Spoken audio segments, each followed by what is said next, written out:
Bismillahirrahmanirrahim. Assalamualaikum warahmatullahi wabarakatuh. Alhamdulillahirabbil alamin. Fa afdhalus shalah wa atamut taslim ala rasulina Muhammadin wa ala alihi wa ashabihi ajma'in. Para pemirsa yang dirahmati Allah Subhanahu wa taala, telah kita lalui pembahasan kitab Awwalu Marrah Atadabbarul Quran yang kemarin kita telah bahas di pertemuan yang lalu tentang muqaddimah ya. Meskipun lagi-lagi muqaddimah adalah sebagaimana saya sampaikan merupakan satu di antara jalur masuk kita memahami sebuah kitab secara umum. Nah, maka nggak cukup cuma sekali pertemuan sebenarnya kalau kita perlu panjang melebarkan gitu. Namun kita anggap 12 menit itu harapannya bisa mencakup semua yang muqaddimah yang muallif ingin tulis di muqaddimahnya. Ya, tentu pasti selalu disinggung tentang kemuliaan Al-Quran di muqaddimah, supaya kita tahu di muqaddimah saja mu'alif sudah menitipkan, sudah memberikan sajian bahwa ini Al-Quran, berbeda dengan kitab-kitab yang lain yang harus kita syukuri gitu kan, yang harus kita muliakan. Begitu juga sang pembawanya, yaitu Nabi kita Shallallahu Alaihi Wasallam gitu. Dan insya Allah di antara sajian dari kitab ini adalah manhaj dari penulis dalam menulis kitab ini, yaitu Syekh Adil Muhammad Khalil. Ya, di sini disebutkan kenapa kita harus tahu manhaj. Manhaj di sini bukan yang sebagaimana kita ketahui di luaran sana, tidak, tapi lebih kepada gaya atau metode beliau menulis itu seperti apa. Karena sebenarnya yang demikian kitabnya beliau ini mungkin kita bisa anggap sebagai salah satu karya yang melengkapi para ahli tafsir yang ada di zaman hari ini gitu. Kenapa? Karena ini juga mungkin tergolong ilmu Al-Quran juga ya, dalam menguak rahasia-rahasia dalam Al-Quran itu gitu. Dan ini penting juga kita bahas. Kurang lebih ada beberapa poin yang nanti akan kita selami. Kitab ini nggak lepas dari poin-poin yang insya Allah kita akan bahas ini. Ya, langsung aja kita masuk. Di sini disebutkan manhaji fi ta'lifi al-kitab, gitu ya. Ini manhajku nih, metodeku nih, kata syekhnya dalam menulis kitab ini gitu. Yang pertama, beliau menyebutkan ayat, jumlah ayatnya. Ayatnya ada berapa? Kemudian tergolong makiyah atau madaniyah. Nah itu. Dan di sini disebutkan juga yang kedua adalah poin selanjutnya menyebutkan nama-nama surah ya, terserah sawa'an kan isman wahidan atau akthar. Jadi mau namanya banyak atau namanya satu tetap ditulis sama syekh atau penulis di sini. Nah, di sini disebutkan wa'tamadtu fi hadha ala kitab al-itqan fi ulumil Quran lil Imam As-Suyuti. Imam Suyuti. Kemudian wa kitab At-Tahrir wa Tanwir li Ibnu Ashur. Makanya kemarin saya sampaikan bahwa kitab ini kita menang banyak gitu. Dari kitab yang ulama-ulama terdahulu ada gitu.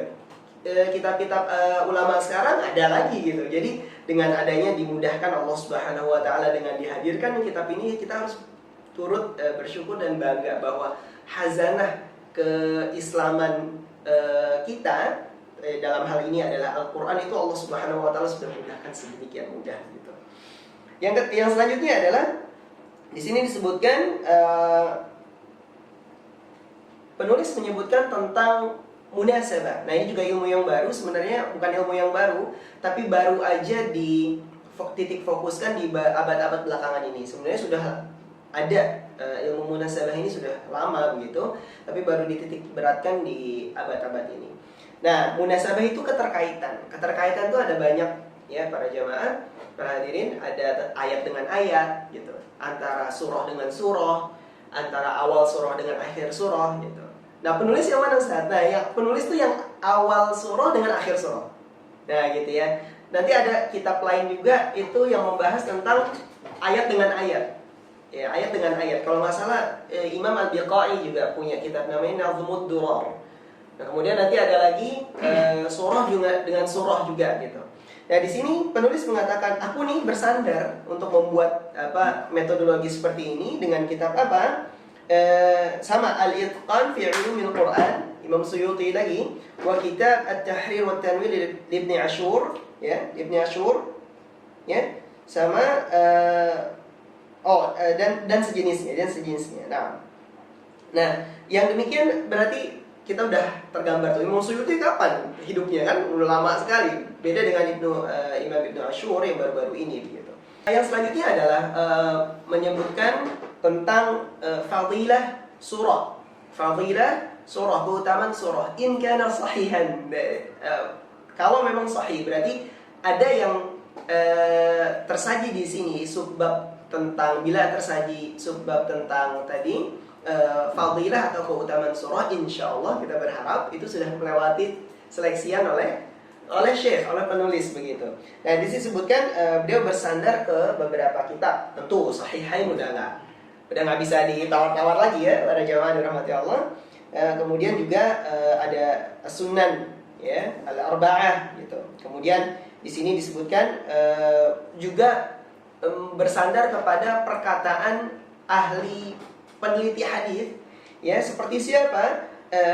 Kal Imam Al-Zahabi. Nah, Imam Al-Zahabi nggak mungkin nggak kenal nih para penuntut ilmu. Kemudian Syekh Al-Allamah Al-Albani rahimahullah. Tuh, Syekh Al-Albani kapan hidupnya? Nah, gitu ya. Syekh Al-Imam Al-Zahabi kapan hidupnya? Lihat rentan waktunya itu. Jadi semuanya dapat di sini gitu ya, masya Allah. Kemudian juga disebutkan di sini menyebutkan tentang ini, sebenarnya poin ini sebenarnya ada cangkupannya atau irisannya dengan munasabah yang tadi saya sampaikan di awal. Munasabah itu keterkaitannya. Ini disebutkan kalau di sini muwafaqah, kesesuaian. Nah, gitu. Muwafaqah, kesesuaian antara awal surah dengan akhir surah. Ya, sebenarnya juga bagian dari munasabah tadi, keterkaitan tadi gitu ya. Di sini disebutkan beberapa rujukan beliau gitu. Ya, mohon maaf belum disebutkan, belum disebutkan. Tapi beliau menyebutkan beberapa hal, ma'at tanbih ala anni lam ashtarit an yakuna awwal surah huwa awwalu ayatin fiha mutlaqan. Nah, yang demikian itu tidak menunjukkan bahwa aku memastikan, aku mengiyakan, aku memilih pendapat yang gimana Ustaz?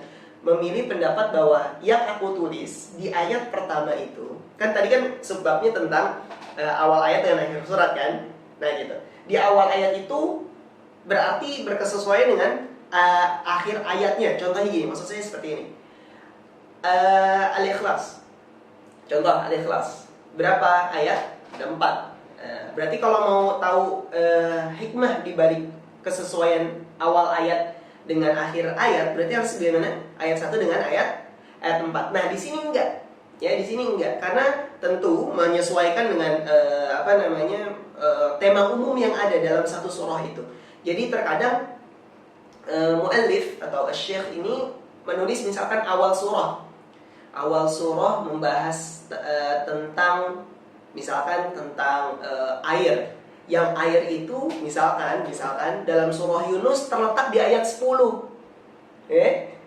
Dan berkesesuaian dengan kehidupan manusia yang terombang-ambing gitu ya. Sebagaimana air tidak mungkin stagnan di satu tempat, dia akan entah pasang, entah surut, itu berkesesuaian dengan ayat terakhirnya. Misalkan di surah tersebut di ayat misalkan 35, padahal ayat akhirnya itu ayat 40 misalkan demikian. Jadi nggak selalu, tapi mewakili. Setidaknya ayat 10 tadi itu bisa mewakili, atau ayat 35 tadi itu bisa mewakili apa yang termuat dalam satu surah tersebut.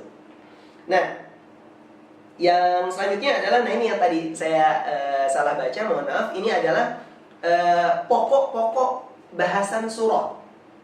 Pokok-pokok bahasan surah. Jadi surah ini ngomong apa aja sih? Jadi ada tema umum, ya, ada subtemanya. Nah, subtema itu yang saya maksud adalah pokok-pokoknya.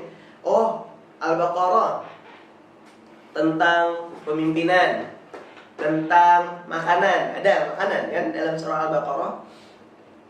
Tentang Bani Israel, tentang Nabi Musa, tentang ada sedikit Nabi Isa, ada pemindahan kiblat misalkan. Nah, itu sub temanya itu tuh. Sub ayatnya tadi itu di antara tema besar itu ada ayatnya ada subnya itu sendiri. Di sini disebutkan saya bersandar kepada yang tadi saya bilang, ya. Salah satu kitabnya adalah Nadhmu Ad-Durar lil Imam Al-Biqai.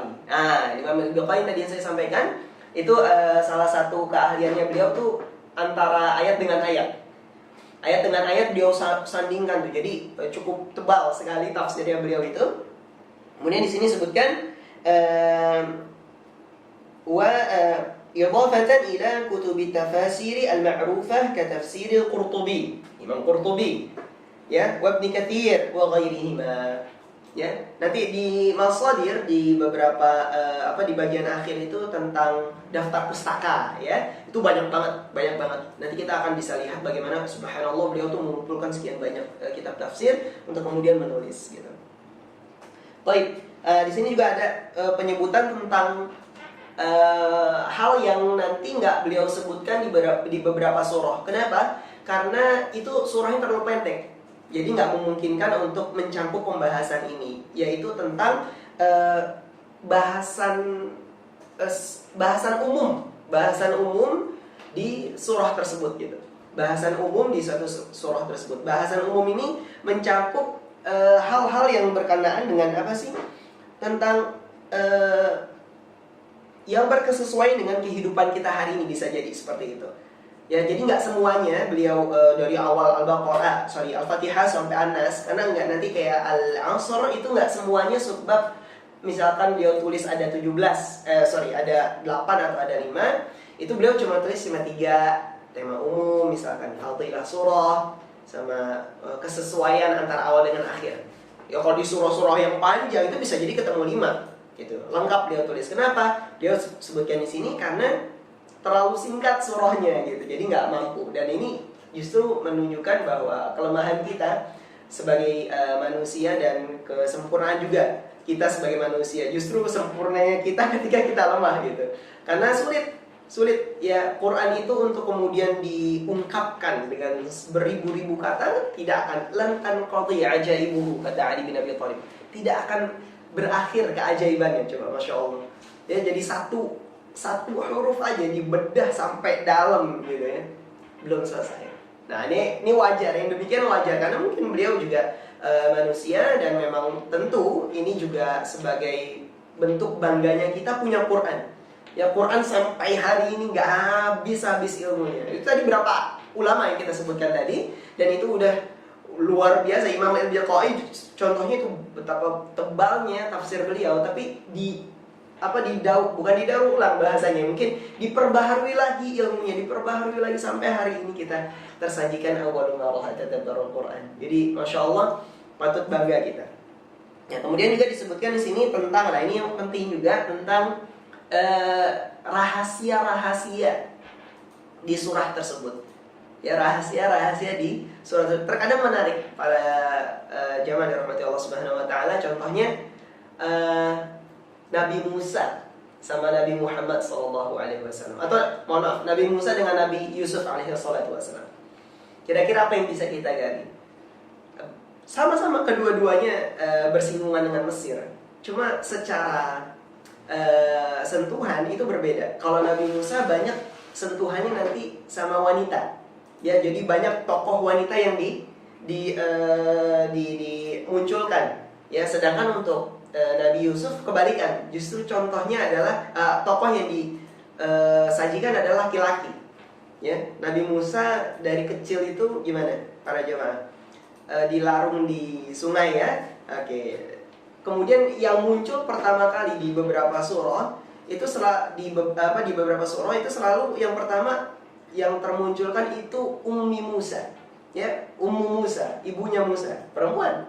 Ya, nanti kalau nggak salah dalam surah Al-Qasas, kalau tidak salah itu nanti muncul lagi Musa punya saudari, dan terlihat kalau kita renungi lebih dalam lagi, ini ternyata kakaknya Nabi Musa alaihi salatu wassalam. Kakaknya Nabi Musa, ya. Wa qalat li ukhtihi qussi. Kata ibunya, wahai nak, ya, wahai kakaknya Musa, coba ikuti tuh Musa yang aku larung ke laut, gitu ya. Itu untuk perempuan, sentuhan perempuan. Kalau misalkan Yusuf gimana? Ya Yusuf sampai jadi orang besar bahkan itu apa? Bisa kita katakan ya ulah dari saudara-saudaranya gitu. Nah ini yang terkadang kita suka nggak ngeh gitu, dan insya Allah penulis menampilkan ini untuk kita gitu. Nah ini masya Allah tentu masih banyak lagi yang bisa kita sampaikan pada kesempatan yang mulia ini, tentu tidak cukup. Tapi insya Allah pembahasan kita untuk dalam kitab ini yaitu manhaj beliau dalam menulis, insya Allah sudah tersampaikan semua. Dan insya Allah nanti makin kita ikuti, makin nggak sabar nih kapan masuk surahnya, sabar ya. Karena memang untuk menikmati kitab itu bukan cuma isinya. Ya, kalau kita buka kitab ini bagus apa enggak nih? Oh oke, bagus gitu ya. Baca langsung ke isinya. Wah, kita akan kehilangan harta karun yang sangat amat luar biasa. Maka tadi mukaddimah saja itu luar biasa kan. Kita udah tergambar Quran gini ya gitu.